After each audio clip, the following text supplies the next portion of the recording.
Hi guys, welcome to Online Dating Red Flags episode number 5. I'm just going to get right into it.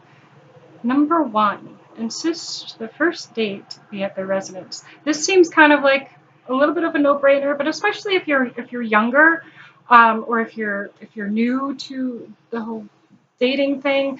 And some introverts are actually a little bit more attracted to the concept of this idea because you don't have to meet in a public place and you don't have to do, some people that have certain anxiety might at first feel like this is a good way to go, or maybe they've set it up where they're like, we'll make dinner together, this kind of thing. Those are great things to do, but those are not things to do on a first date. This person might be on the level and they might really just want to make dinner and talk and get to know you, but a lot of times, they want to do the whole Netflix and chill thing, which is basically they just want to, you to come over, hang out, and have sex with them. This is the case in a lot of these situations. And if you're somebody that does enjoy having someone over your house on a first date, you might want to be more mindful of the other person's feelings and the other person's comfort level with that, because I and I personally, I have done it before in the past. I've had a couple of experiences that were not very good as a result of doing that, and a couple that were not horrible. If you're interested in learning more about those experiences, hit the like button so that I know that that's something that you'd be interested in hearing about. I'll tell you some stories. I have quite a few stories from my past that can kind of help shed some light on this issue.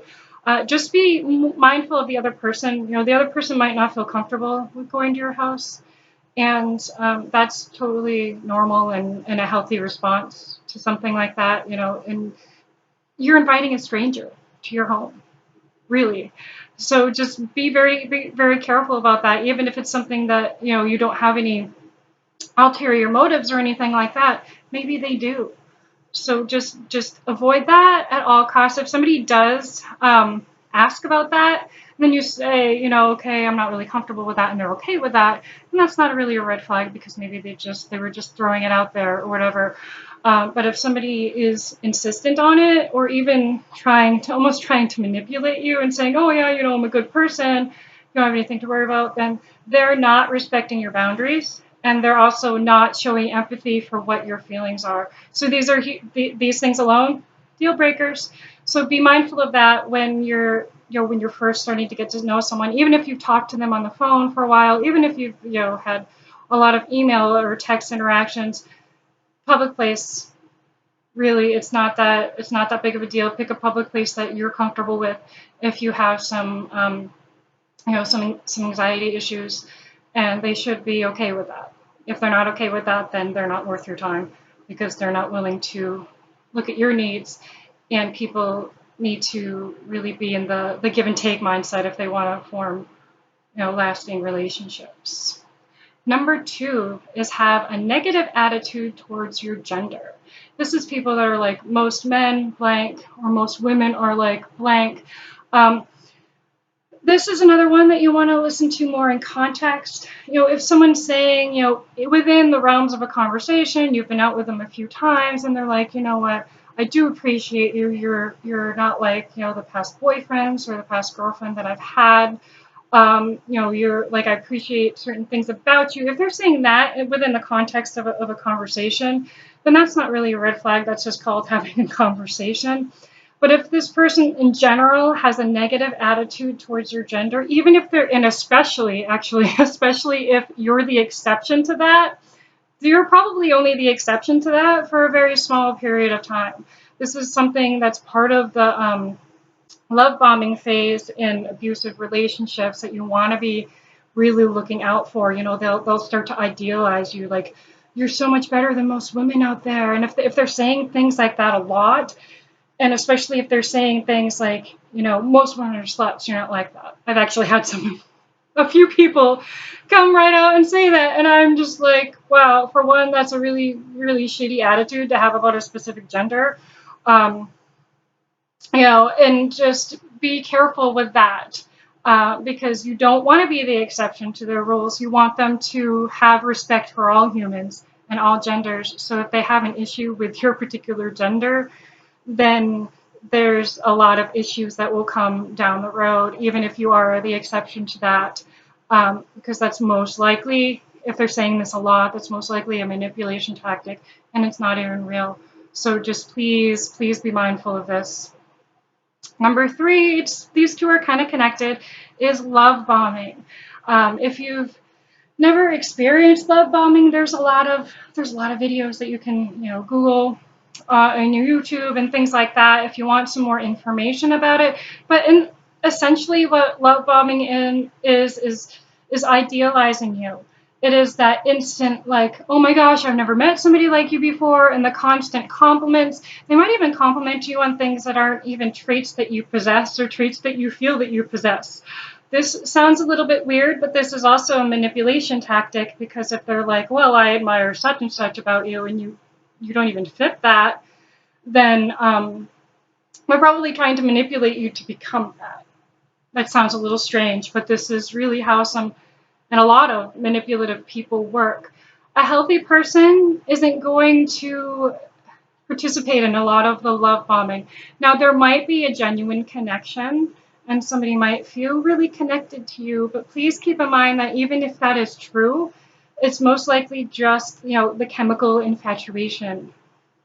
And then I'm not saying that there's something wrong with you, that they're, if they're complimenting you, that it's not genuine. But people who are just laying it on really thick and like constant communication, constant texting, constant emailing, constant compliments, these kind of things that are just like, constant attention might feel really good in the moment, but healthy people don't do that. Healthy people will start to open up, and do these things once they get to know you a little bit better, and you might see more of this. But if it's something that's right away, like sometimes this happens after the first date or even before the first date, if they're constantly like putting you up on this pedestal, eventually they're going to tear you down from that pedestal, and trust me, you do not want to go through that.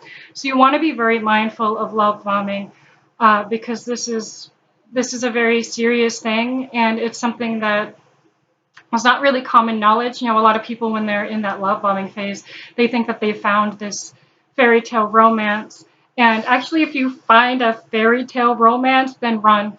Like, seriously, like, that's not healthy. That is not a healthy thing. Healthy people just don't act in that way. And I'm not saying that like any compliment is considered love bombing, or somebody expressing how they truly feel about you is necessarily love bombing, because that's not the truth. But if something seems a little too good to be true and just a little too perfect, it probably is. Like, I hate to be the bearer of bad news, but I'd rather tell you this now and have you, protect yourself, than have you get caught up into a situation that just is not is toxic, and is disguised as something wonderful and something that you really really want, when it might not necessarily be true. And also, even if all of the stuff that they do, like if they're love bombing you, or if they're flooding you with attention, that might be, even if it's like 100% legit, like they actually truly believe these things, they may be, I'm not sure what word to use besides desperate. And I don't mean that in a judgmental way. I just mean that if they're so starving for love, they may start to try to essentially give love so that they'll receive it. So that's another thing to be mindful of. They may, they might not even be doing this on purpose. But if they're so starving for love that they feel that they need to give love like immediately, and so often, this is not an emotionally healthy relationship, because they're starving. And you never want to enter the dating world when you're starving. And when I mean starving, I don't mean you're literally hungry. I mean that, you're feeling lonely, and you're looking for someone to fill the void. You really need to be filling that void within yourself before you even start pursuing someone else. So just be mindful of that. And I'm not saying, be mindful of every compliment that you receive, because they're probably going to compliment you on stuff that they enjoy, and compliments are good. Compliments, when they are genuine, are good to receive. But if there's a lot of that going on, That's a huge red flag. Again, if you want to learn more about love bombing and really dig deep into it, I do recommend that you do maybe a YouTube search or a Google search, or do some more research on the subject, because it's not something that I can really get into that much in depth in this. It's just something that I want you to be mindful of as you're out there dating, because it's a scary world out there. It's not all scary. There are a lot of great, wonderful, genuine people that are looking for a connection just like you are, but there are also people out there that are not so genuine. So that's why I have these red flags, because I'm trying to protect you.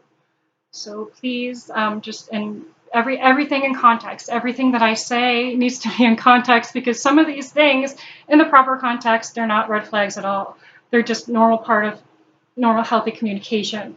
However, if these things are done in certain ways, that's why really covert manipulative people get away with it, because they're basically doing what healthy people do. Only they're doing it in, well, for one, a manipulative way, and also doing it a little bit more extreme and more often. So just be mindful of that while you're out there. Thank you very much for listening to this, and I will see you next time. Bye.